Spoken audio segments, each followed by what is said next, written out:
किसी गांव में एक साधु रहा करता था। वह जब भी नाचता था तभी बारिश होती थी। इसलिए गांव वालों को जब भी बारिश की जरूरत होती थी तभी वे लोग उस साधु के पास जाते थे और उनसे अनुरोध करते थे कि वे नाचे, और जब वे नाचते थे तो बारिश जरूर होती थी। कुछ दिनों बाद 4 लड़के शहर से गांव घूमने आए। जब उन्हें यह बात पता चली कि किसी साधु के नाचने से बारिश होती है तो उन्हें यकीन नहीं हुआ।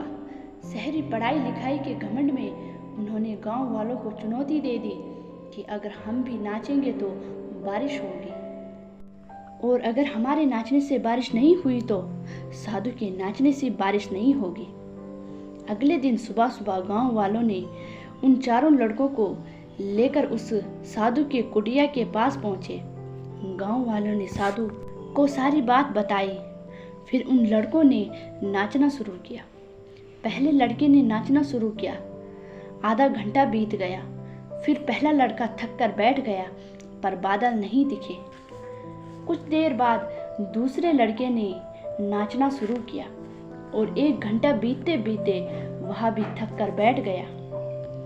बाकी दोनों लड़कों ने भी ऐसा ही किया, पर बारिश नहीं हुई। अब साधु की बारी थी। उसने नाचना शुरू किया। 1 घंटा बीत गया, बारिश नहीं हुई। साधु फिर भी रुका नहीं।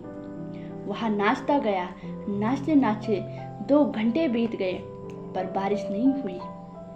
4 घंटे बीत गए, पर बारिश नहीं हुई। लेकिन साधु तो रुकने का नाम ही नहीं ले रहा था। धीरे धीरे शाम ढलने लगी कि तभी बादलों की गड़गड़ाहट सुनाई दी और थोड़ी देर बाद जोरों की बारिश होने लगी। यह देखकर 4 लड़कों दंग रह गए और तुरंत साधु से क्षमा मांग लिया।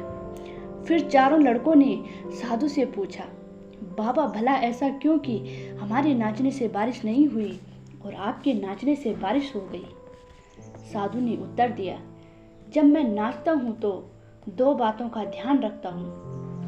पहली बात तो मैं यह सोचता हूँ कि अगर मैं नाचूंगा तो बारिश को होना ही पड़ेगा, और दूसरी बात यह कि तब तक नाचूंगा जब तक कि बारिश ना हो जाए। सफलता पाने वाले के लिए यही गुण विद्यमान होते हैं।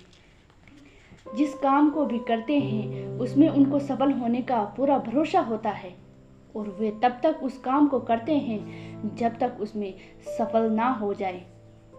इसीलिए अगर हमें सफलता हासिल करनी है तो इस साधु की तरह ही अपने लक्ष्य को प्राप्त करना होगा।